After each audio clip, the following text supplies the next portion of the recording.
What's going on, everybody? Welcome to Gmias World Podcast. We have none other than the original Ryan Hollins joining us today. We're going to be talking about the fact that LeBron James, his legacy may be tainted by not being able to get the Lakers to the playoffs.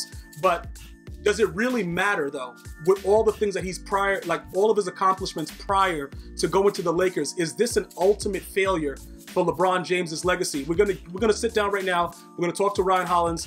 First of all, how you doing, Ryan? How's everything going, brother? I'm doing good, bro. Where you been at, dog? Listen, like I said, schedules are tight. We got to see how we can do it. Like, realistically, we're going to be probably doing this show on a weekly basis, but, we got to work through. I got to let my people call your people. You know what I'm saying, bro? But ultimately, we're going to have to get that going because the people are liking our interactions. But you just called a Lakers game versus the Clippers recently, and you were able to see it up front. Would you say that LeBron James is out of it? Do you think that he's already given up, that this is going to be one of the first times that he's actually failed at something that he was supposed to be accomplishing? Well, LeBron didn't give up. He played hard. The big question at hand was the defense, right? He was looking horrible. Lack of effort, after saying he's in playoff mode, it was looking like a real joke. It was looking nasty. But the reality was, LeBron actually gave effort. There was not one player on the floor that beat him one-on-one to the hole. There's no dare shots. There's a lot of effort out of him. But just the Lakers as a whole, those guys, they're exhausted. They're exhausted. I don't want to say they're not good enough, but they literally don't have it. And unfortunately, that's a very, very young and talented team. Well, for LeBron himself, there's not much more he can do. He had about 30 points with triple-double. So, as a matter of fact, he's averaging that right around 30 points and very close to a triple-double, 8 or 9 rebounds and assists a game.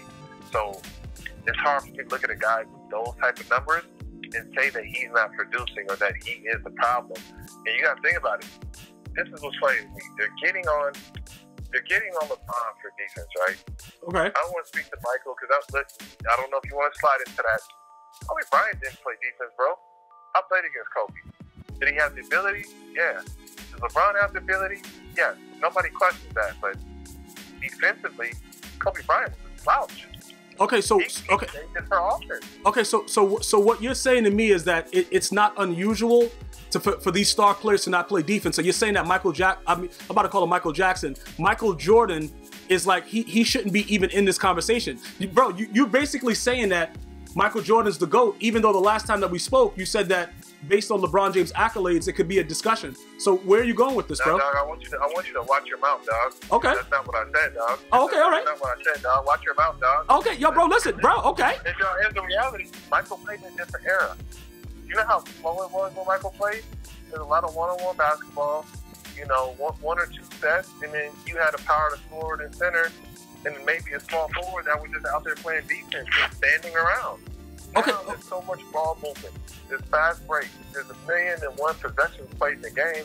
Not to mention, Michael and Scotty were more athletic than the entire league. Not to mention, we're better players. So Michael Jordan doesn't have to extend the same effort. So everybody goes, Michael Jordan, well, he played defense. Well, guess what? He didn't have to play 120 possessions a game. Okay, so wait a minute. Wait, hold on. He played in the 80s. Okay, okay, so bro, what you're saying right now, because the way that you're talking and the way that you're trying to describe the differences and the errors, are you saying that Michael Jordan is not the GOAT? I've told you that several times, bro. Okay, bro, listen, bro. Hey, you know what I'm saying, bro?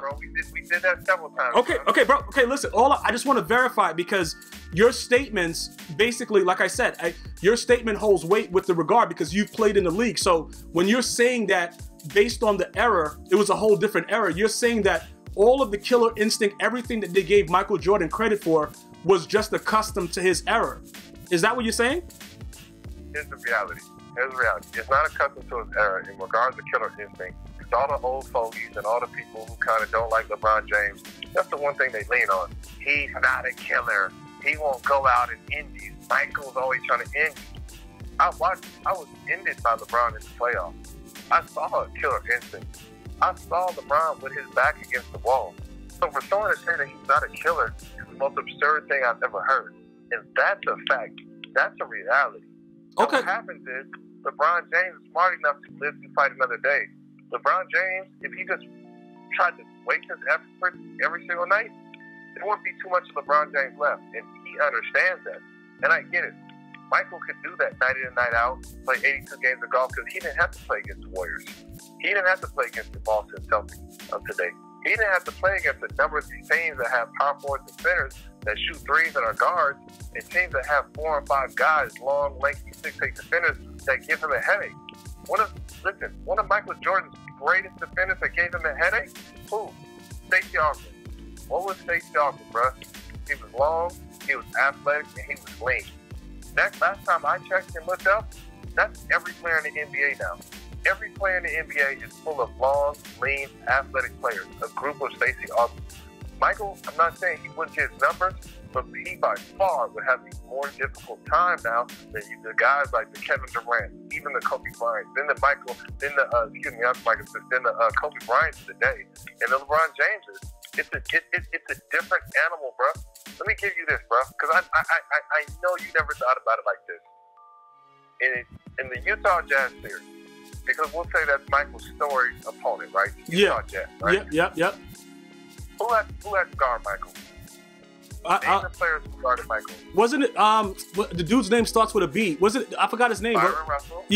Byron Russell. Yeah, Byron Russell. Great, good defender. Could play today. He's playing today's NBA. Good defender, right? Yeah. Okay, who else? They had some other bum on him. I can't remember the other guy. It's another bum. Okay. Bro, that team only... Howard Isley would come off the bench and take him. Howard Isley, I love H. H is one of my coaches, bro. And H is all of 6'4", 6'5", decent athlete at the time. Definitely not a good athlete. So, you're going to sit back here and tell me that you have 2 guys, one capable guy of guarding Michael Jordan the entire series, and LeBron James, when you guard him, you need a minimum 6 guys on your roster to guard him. Now tell me, who on the Golden State Warriors guards LeBron James? Well, the other dude got the MVP for doing it, the bum, Iguodala, but they don't really, like I said. Okay, right. He got MVP in the finals, right? Iguodala, Draymond, KD, Livingston. You go down the line of guys that they throw at LeBron James, and that's how you guard LeBron. You have that many guys to slow him down. LeBron is playing against twice the competition that Michael ever saw. And I'm not saying that Stockton wasn't a baller. I'm not saying Malone wasn't a baller. But guess what? Give me a team of 5 of those guys. Because that's who LeBron actually plays against, bro. And if you talk about defense, LeBron can strap up on the defense. In Miami, that's what they did. They defended and they ran because LeBron didn't have a jump shot at that time. They defended and they ran, bro. Yeah, so I know nobody can play defense, bro. Okay. Hear that, bro. Okay, but what I'm saying is you're talking about the past, bro. We're talking about right now, though. You're talking about the past, dog. Like, in your past life, dog, you probably were a playboy. Right now, you're not really doing nothing. You feel me? I'm trying to figure out what's going on right now with LeBron James. All I see from him is that he's talking about his teammates after every loss.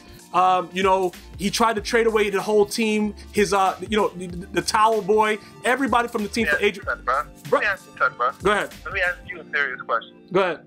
Does LeBron James honestly have the power to trade away players? So is he the GM? Does he call up the other GM and put trade offers on the table and match money? Because before you trade a player, that's an exorbitant process, bro. So is LeBron James really trading away players? Are you looking at Rob Pelinka, Magic Johnson, Dave Griffin in Cleveland? Or do those guys actually do a job? He has to. Now you slap a professional. That's like me saying, I'll produce your pod, bro, or something like that. I don't, bro. I'm here on it. Okay. I'm reliable for it. Okay, so what I'm saying, so what you're saying, let me rephrase it then. He has input into the things that are done within the organization. As every star player should. Okay, so, all right, so, okay, so look. And let me ask this. Okay. When Magic got the job coming in, what did Magic promise? That he would bring in what? A superstar. And how do you get a superstar? You likely have to get rid of some people, right? Absolutely. So Magic ain't never surprised nobody on what he planned on doing, bro. He planned on doing. Okay, so he didn't trade D'Angelo Russell, bro. So like I don't understand how Magic is a big boy. He got his big boy pants on. Okay, so all right, so you're saying that Rob Pelinka and Magic Johnson, LeBron James had no, he just wanted what was promised to him to be done, is what you're saying. He's going to understand. He's going to have some input, but essentially, you cannot credit or blame this guy for certain things. Now, obviously, if it's a big name for agent, he's going to try to court KD and say, KD, you know, come on, player to player, you're gonna do what you have power over. But ultimately, you got to credit the guys who are getting the job done. And Magic never sugarcoated it as anything else other than that's what he was setting out to do. Okay, so be mad at somebody, if you're the young guys that say that ruined it, it's Magic Johnson, bro. Okay, all right. So look, so pretty much on the business level of what's going on, what you're trying to do, you're probably going to be what's known as a LeBron apologist. You're saying that he had nothing to do with what happened. That's what we're doing, dog. No, bro, what are you? I'm asking. Do you want to be known as that because you're saying that he had nothing to do with it? No, I'm spitting facts, bro. Okay, so did he have anything? Did he have anything to do with it? No, is that what you're saying? Star players always understand and should know what's going on. Obviously, they shouldn't wake up the next day and wonder why, you know, their second leading scorer is off the tape. Okay, let me ask you a question. Hold on. Things like that happened in Miami, and that's why part of why LeBron left. He said, "Oh, I see y'all are trying to save money rather than putting out a winning product on the floor." So, in saying that, bro, you're gonna have input that any star would have, or you're gonna be made known of what's happening. But ultimately, it's not. You're not the one making the trade, my G. Okay. Like, you can't say that, bro. Like, you're disrespectful, bro. No, I'm not. No. Listen, it's no disrespect intended. Okay, look, I understand what you're saying. David Griffin is a good friend of mine, bro. So you're telling me he didn't do a job. No, okay. Like, he was just there. All right. So let me rephrase it again. LeBron had input. He had nothing to do with the possible trading of the entire team and the towel boy. He had nothing to do with that part. As any star would have. Okay, all right. So obviously, or he knows, he has knowledge, input, whatever degree we want to put on it. Yes. Okay, all right. So look, let me ask you a question. Do you think, in your opinion, that team would have been good enough to be able to make the playoffs? LeBron or Pelinka, Magic. If this never happened, do you think we would be seeing a different Lakers team right now? For one, I don't speak in opinions. I speak in facts, and they would have. Okay, so they're talented enough, and they would have, bro. Okay. You can't say that it didn't affect them because as soon as they played Indiana, they lost by 40 points. Okay, that's what I'm saying. So 40 points better than LeBron James on half a leg, bro. Okay, I agree with what you're saying. So now let me ask you a question. Let me ask you another question. Having been in part of the business, is that immaturity on the younger players, or is it just overall it wasn't professionally done by the management of the Los Angeles Lakers? Both. Okay.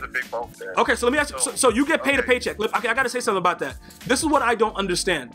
Even if you're trying to trade me, and I'm an NBA player, it doesn't matter I have to know what my value is. So I still have to go out. I'm just talking about it on a maturity level, because that really bothers me that people can just say that these players gave up on LeBron because of what was happening when they're still being paid to play.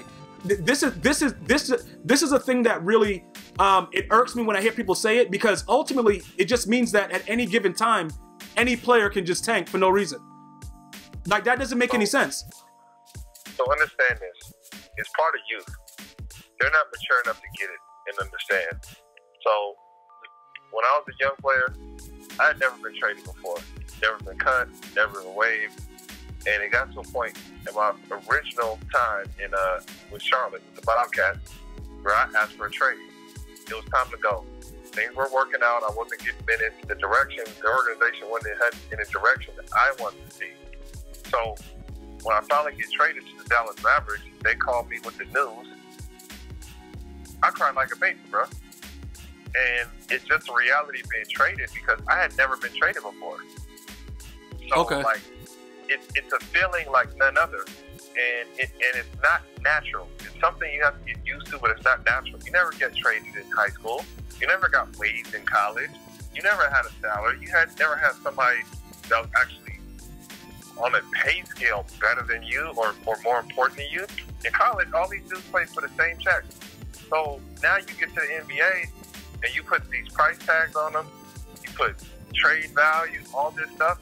It's impossible to deal with your first time around. Okay. Is an excuse? Okay. No, not necessarily. It shouldn't go down like that. And on the flip side, I'm gonna tell you one thing, bro. 10 years in the NBA, all my league experience. By the time you hear the names of a trade that go virally public, bro, somebody's been traded. So the fact that this trade got to that magnitude and nobody was moved, it was absolutely nuts. Okay, so all right, so the failure of that, I agree with you. Like it has to be with management, but again, I never looked at it at the in the way that you just explained it. I can see why emotionally it could really drain you and stuff like that. So ultimately, see, this is the thing right here. When you look at it at that point, if you're telling me that we can't blame LeBron because he's just a star player, he just has input, how does this affect his legacy? Ultimately, this year is like it's kind of a warning. It's kind of like, all right, let's see what this deal ends up being. Next year, we start talking legacy. Too early right now to talk about that. Okay. Can we judge LeBron James' trip in Miami? And I'm gonna ask you this: Can we judge LeBron James' trip down to Miami simply by the very first year? Yes. When they lost to the Mavericks, yes, I think that they should have won that. They should have won that series. But that sums up his legacy? No, it doesn't sum up his legacy, but it shows they were the more. So that's my exact point. Okay. Yes, you take note to it. It's a warning shot. Shots fired, bro. But okay. You're not judging him until next year. You're not judging him. You didn't judge Michael Jordan until he got Scottie Pippen.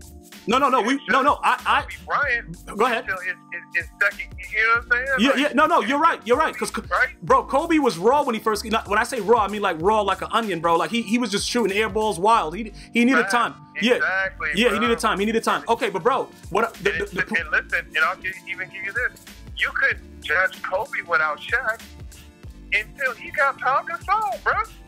Listen, look, bro. Okay, you're making valid points. I understand what you're saying, but at the end of the day, LeBron is going to be the first player to be, top 10 in points and assists. He's something that nobody has ever seen. So everybody automatically expects more. So what I'm saying is, as far as legacy goes, he was expected. I know the injury had him out for about 18 games, but he was expected to be able to do something for the first time that he didn't accomplish. Because remember, even when he went to Miami and they lost to the Mavericks, they did go ahead and two-peat. So when you judge it as a whole, that was a success. Looking at him at his older age right now, you don't know, because it's the first time I ever seen LeBron injured for an extended period of time, and missing games. We don't know what to expect. So could this possibly be the end of LeBron James? Nah, he's got too much gas. The thing is, he's the guy who played coy. Like, he'll always live to fight again another day. And, like, I've seen LeBron, and you look at him and say, we got him. He's out, bro. He's done. His body language looks bad. His shot looks bad. Teammates ain't getting along. And LeBron James will make some stuff happen. Now, granted, this year, by far, is a wash. He don't have enough around him. Those dudes ain't bought in. It even makes you appreciate the Cleveland Cavaliers team that he was on. Yes. But ultimately, this dude knows how to bounce back like round ball. And I want you to never forget that. Do you hear what I just said to you, bro? Yes. After that on your brain, this dude bounces back like round ball. Bro, listen. James does, bro. Okay, listen. I understand what you're saying. Do not get excited with the process, bro, and understand that he'll be back, bro. Bro, I understand that you want to use Jay-Z songs in bro, listen. I understand exactly what's going on, bro. You just listened to a Jay-Z album, you're hyped. I understand all that, but that's neither here nor there. The bottom line is, do you predict that the Lakers will ultimately win a championship with LeBron James? Yeah, exactly. That's what it's all about. That's what it's all about. Listen. All right, I'm gonna give you this. Since you want to be a tough guy. You want to be a tough guy? Yeah, I'm gonna give you a tough guy prediction. Go ahead. This is both tough guys.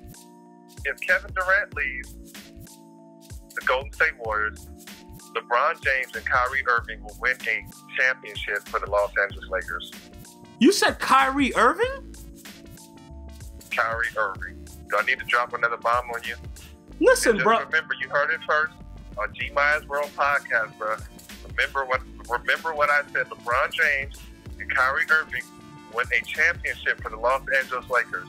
If if Kevin Durant leaves, and there's a possibility if he doesn't leave, they still go get the bag, bro. They still go get the bag. Listen, bro, you just took this podcast to a whole nother level. You're talking about the possible reuniting of Kyrie Irving and LeBron James in LA? It's happening, bro. Listen, bro. In my heart of hearts, I see it. I definitely see it. Listen, man. I don't know where to go with this. I just can't see that happening. If that were to happen, you should be a prophet. Like, you are the next Tony Romo. They need to put you in the booth and just have you calling games major. Because if that were to ever happen, I can see where you're going with it. Because even if they were to get Kyrie, they would probably have room for another superstar as well. That'll be a dangerous Lakers team to play. Absolutely. But I don't see that happening. I don't see it happening. Heavily critical of Magic Johnson. I am. And all of this is his fault. And I say that with all due respect. All of this is his fault. And I'm not a GM, but I'm going to give the blame to Magic. He wore the big boy pants. He's the point guard. He's the leader. All that's going on is his fault. But he still has set the Lakers up with enough cap space to go take care of business. Now he's got to go do it. And the most likely superstar who can actually make some things happen right now is Kyrie Irving. Yo, listen, okay, bro, this you just blew my mind, bro. Like, because I'm imagining how that would work, and because of the maturity, even though it seems like Kyrie's been, kind of immature with the way he was reacting and how he tried to use a call to LeBron James to kind of encourage his Celtics team, I think that he's grown enough that he would be extremely dangerous with LeBron James in LA. That would be a nightmare for any team to play, because now he's a more mature Kyrie. He understands what it's about. He went on his own. He's got to see what it is. Ultimately, I wouldn't bet against them winning the championship. I just don't see how that can happen. Very easy, my dude. Very easy. Kyrie's a free agent. He's run his course in Boston. They're better without him. He's better without him. Case closed. Okay, so all right, It's all unless Boston wins the championship this year, and it's not likely that KD's gonna break his leg, dog. Okay, so all right, so ultimately, what we need to understand at this point right now, as we get to bring this podcast to a close, you're saying that this actual season is a wash for LeBron James, and that ultimately, although Magic has failed thus far, he set them up with enough for them to be contenders going forward. Got enough, dog. Okay, all right. Enough, dog. Okay. This was wild, bro. He's got enough, bro. This is wild. This is the situation. Okay. Enough. So you in no way, form, or fashion put any blame at all for what has happened this season on the large shoulders of LeBron James. Of course I am. I'm not ridiculous. Look, man, like, he's the captain. When you're the best player in the world and your team don't play the par, you're the guy to blame. You're the guy to blame. Like, we're not going to sugarcoat this. We're not going to act like he couldn't have been better or whatever, related teammates or whatever. Even if those are the teammates, both of the teammates, bro. We're not going to pretend like that's not real. But the reality is, LeBron James is smart enough to live to fight again another day. And it's the biggest beef for guys like you, and once upon a time for guys like me that grew up playing sports in an era where we were told to go 110% every single time and scrap it out and fight. And if our knee was hurt, we're going to bust up our knee playing sports. Exactly. Because, that's what guys do.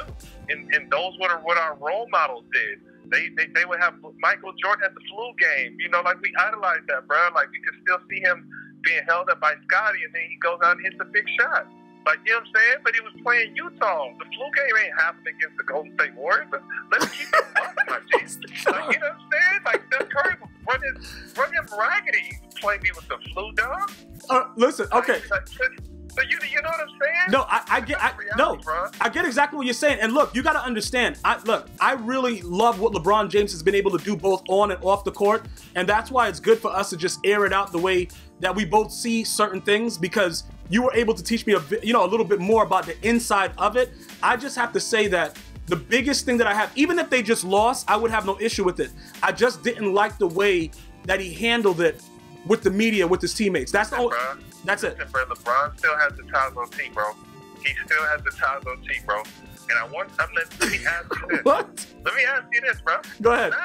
Let me ask you this. If in the media, Michael Jordan called out his teammates, would you have a second guess to it? Or would you say they need to pick their stuff up? Yeah, okay, all right, I see where you're going with this. Yeah, we wouldn't treat him the same. LeBron James. People like Bill Cartwright, you tripping, cuz. No, Bill Cartwright is one of the biggest bums that ever played, bro. That you can't listen. Bill Cartwright sucks. The only other person throughout that whole time, the only other two people I would probably give credit to, Dennis Rodman and Scottie Pippen. Not even Steve Kerr, because, bro, you know, Bill Paxton was doing it before him. And Ron Harper was a little older, but he was hooping, G. Bro, Ron Harper was all right. Ron Harper was just a really good defender. That's all he was. Dog, the Tazo T, bro. No. Horace Grant walked around with these stupid glasses on that made me rage every time I watched them, bro. No, bro. He did his job, bro. No, bro, don't wear glasses like that. Nah, bro, I'm not doing that. Don't wear glasses like that. There's no need to wear them, bro. Don't ever do. You know what used to. Hold on, bro. He rebounded the basketball and he knocked down 20-footers, bro. And he never messed up a play. Bro, he wore goggles. He's not Michael Phelps, bro. He was wearing goggles on the court, dog. Listen. What I hear you saying is that there's no way he would make you play it against the Warriors. Listen. But you don't respect him for what he did back then. Because you're just telling me he's, as a player, he wasn't enough. Who wasn't enough? He didn't have the Tazo T. Who? Horace Grant. And I'm telling you, at the time, Horace Grant had the Tazo T, bro. No, Horace Grant is not. Listen, bro. Is Horace Grant in the Hall of Fame? No. Exactly, bro. Like, okay, bro. Okay. In era, he had the Tazo T. No, listen. He didn't have any Tazo. There was no Tazo involved with it. He was running around in goggles, dog. Bro, listen. Let me ask you a question. Let me ask you a question. Let me ask you a question. You ever lost a fight to a guy that was wearing goggles? I'm not a fighter, dog. I'm a very friendly guy, dog. Bro, listen, bro. Have you ever lost a fight to a guy that was wearing goggles, dog? Bro, you can't lose a fight to a guy that's wearing goggles, is my point. Bro, look, don't wear goggles. But that's neither here nor there. The bottom line is... But they didn't have... okay, you could have lost a fight to a guy with goggles. But you want to know why? You want to know why you wouldn't know? Because guys wear contacts now. Okay, all right, bro. So you're telling me that's the only thing bro? You know what? You're starting to make me rage. So before I start saying crazy things, no, bro. Listen, we're gonna go ahead and wrap it up, bro. We're gonna go ahead and wrap it up. All you guys have to do, if you want more, leave a comment. You guys can follow Ryan Hollins on Twitter at the Ryan Hollins. He's on Instagram at Ryan Hollins. I really appreciate him coming through. I'm trying to get him to make sure we get a weekly podcast going, but we'll see how his busy schedule permits it. But we ultimately got a lot of stuff done in this podcast. Now, Horace Grant is garbage, bruh. But again, I want to thank this guy for joining us. Ryan, you have anything you want to say? Anything coming up that we should be aware of? Check your boy out. I could be anywhere at any given time on any network, and I want Gmias to know that Horace Grant has the Tazo T, bro. Sounds good to me, bro. All you guys know, I'll be back soon with another podcast. Before we leave, can you tell the listeners that Horace Grant has the Tazo T, bro? Horace Grant is a bum, dog. Listen, he was wearing goggles. You're trying to do it to me, bro. You're getting me really hot, dog. The dude was running around with goggles, dog. Listen, I'm out. You guys enjoy it. We're on iTunes, Spotify, iHeartRadio, gmiasworld.com. I'm going to see you guys and girls next time. One love.